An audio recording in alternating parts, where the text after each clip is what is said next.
En este capítulo Israel hace un pacto con Dios.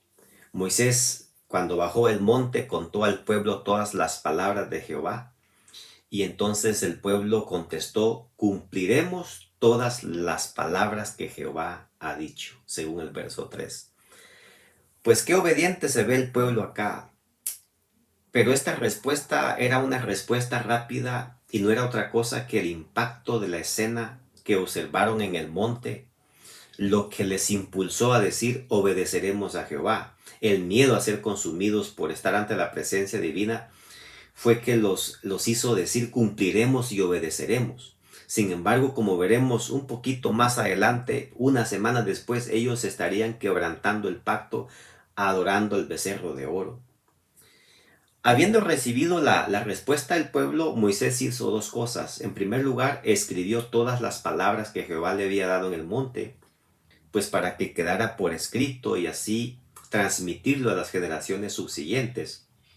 Y luego edificó un altar con 12 columnas, dice el verso 6, y eligió a algunos jóvenes como sacerdotes, puesto que aún no se había organizado el sistema sacerdotal, y ofrecieron holocaustos y becerros como sacrificios de paz a Jehová. Después dice el verso 7 que Moisés tomó lo que había escrito y entonces leyó y repasó todas esas palabras al pueblo otra vez. Qué importante es leer y estudiar la palabra de Dios. Porque cuando nosotros leemos, pues ahí aparece la voluntad de Dios. Y entonces podemos poner nuestra vida en armonía a lo que ahí se nos enseña. Y si obedecemos a Dios, nunca nos irá mal, nos irá bien. Y el pueblo otra vez dijo: obedeceremos y haremos todas las cosas que Jehová ha dicho. Ahora, en ese tiempo solamente se había escrito el libro de Génesis, así que lo que Moisés acá estaba escribiendo sería el libro de Éxodo. Así que el pueblo israelita, diríamos que en ese momento nada más tenía 2 libros de la Biblia. Ahora nosotros tenemos ya 66 libros conformados en la palabra de Dios. Qué importante es entonces que dediquemos tiempo para leer no solamente Génesis y Éxodo, sino toda la voluntad de Dios en su palabra. Una nueva orden recibió Moisés, como vemos en el verso 10. Se le pidió que subiera al monte de nuevo, pero en este caso no iba solo. Iba con Aarón, Nadab y Abiú, sus hijos, y luego iba con 70 ancianos del pueblo. Estos hombres serían escogidos para gobernar al pueblo junto con Moisés. Ellos tuvieron el privilegio de estar lo más cerca que un ser humano puede estar de Dios sin ser consumido. Y ellos dijeron: vimos a Dios. Y comieron y bebieron con él, dice el verso 10. Pero no es que lo hayan visto literalmente. Ellos vieron la gloria de Dios, lo que más o lo más que ellos podrían ver sin ser consumidos. Más adelante vemos que Moisés le pidió a Dios verlo cara a cara y Dios no se lo pudo, no le pudo permitir eso, porque le dijo: si te lo permito vas a morir, no puedes verme. Nadie puede verme sin que no muera. Pero ellos vieron lo que pudieron ver, y en este caso vieron los pies, dice. Vieron los pies de Dios, su fundamento, como un embaldosado de zafiro semejante al cielo cuando está sereno.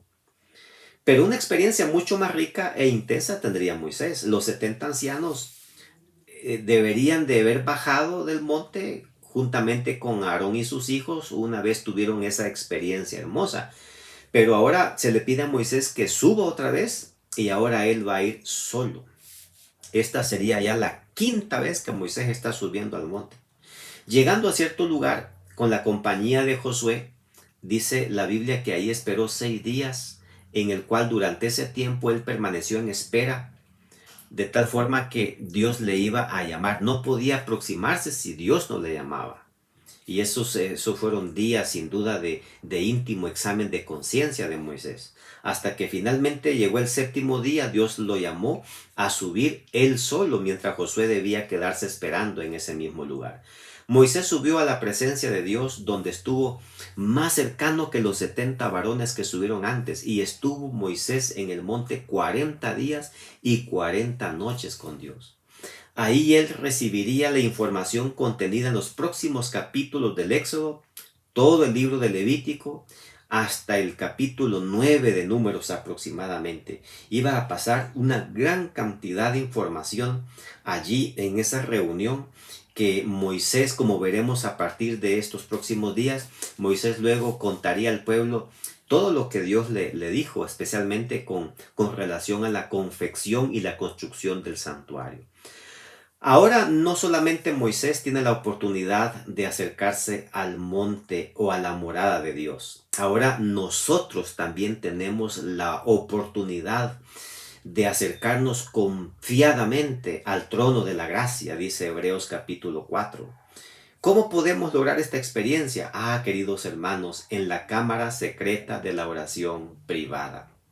En el momento que nosotros decimos Padre nuestro, el cielo se abre.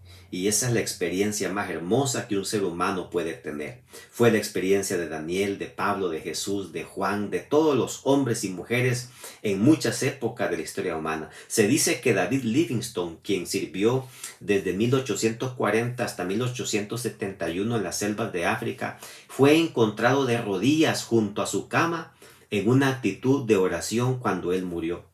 No solo dedicó gran parte de su vida y servicio a la humanidad, sino que dedicó toda su vida a procurar el trono de Dios en oración, a tal punto que murió orando y hablando con Dios. ¡Qué hermoso sería morir orando! ¿Cuál es nuestra relación personal con Dios? ¿Cómo oramos? ¿Cuál es nuestra experiencia en este sentido con la oración? Es más, muchos ahora ya ni nos queremos arrodillar porque nos duelen las rodillas. Sin embargo, nos arrodillamos ante el trabajo, ante el mundo, ante el pecado, pero no somos capaces de arrodillarnos ante Él y permanecer calmados, esperando que Dios nos dé la bienvenida y nos pida subir.